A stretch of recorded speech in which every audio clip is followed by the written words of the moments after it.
toutes Le billet d'humeur, Noël Lenoir. Je ne parlerai pas aujourd'hui des élections législatives, puisque pour moi, en fait, elles appellent surtout un vote de conscience, sous réserve de deux marqueurs.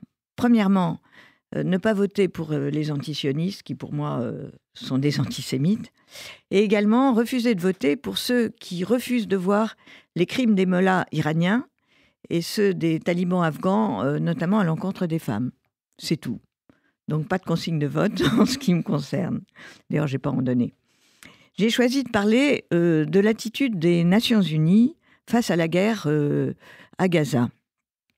Et plus particulièrement de l'attitude de Madame Francesca Albanese, qui est, comme certains le savent, rapporteure spéciale de l'ONU, je lis, sur les territoires palestiniens occupés.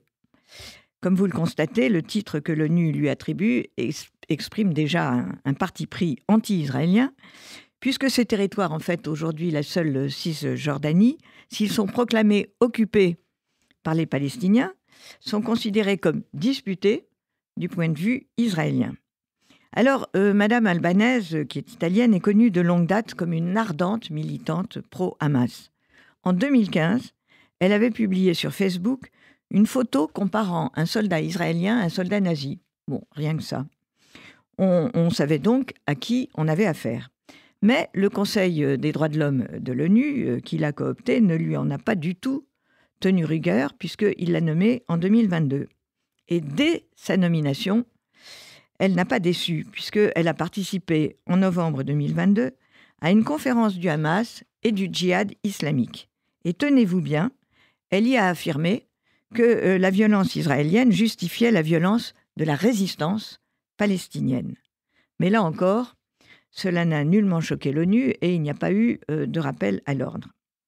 Depuis le 7 octobre 2023, son militantisme a redoublé de vigueur.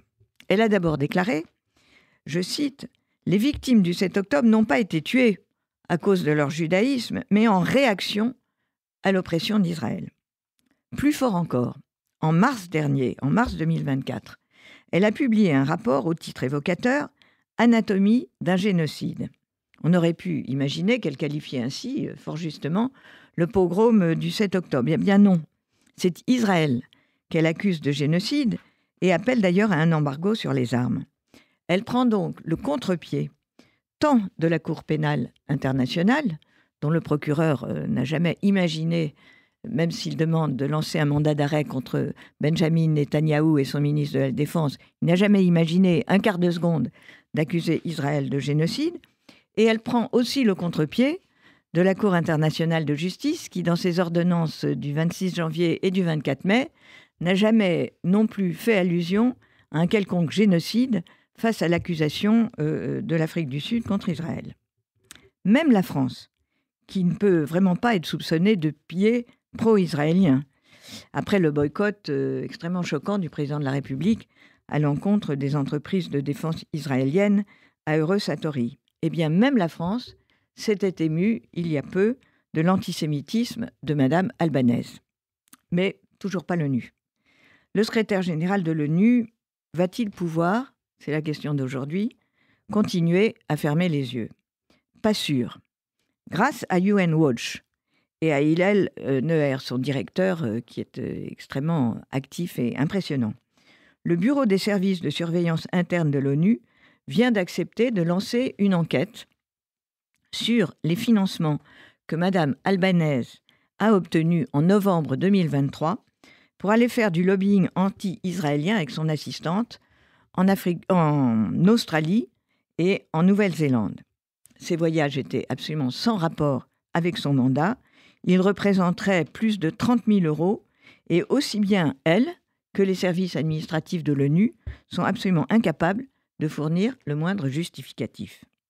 On pourrait donc avoir d'autres surprises en ce qui concerne ces financements, mais aussi, de manière générale, les financements obtenus par certains rapporteurs spéciaux de l'ONU, dont le militantisme dans d'autres domaines n'est pas moins ardent que celui de Madame Albanese. Alors la conclusion à en tirer, eh bien c'est simple. Si l'ONU n'est pas plus transparente et rigoureuse sur ses financements et sur ses influences externes, elle risque de mettre en jeu, à coup sûr, c'est déjà fait d'ailleurs, sa crédibilité, mais aussi, à mon avis, sa pérennité.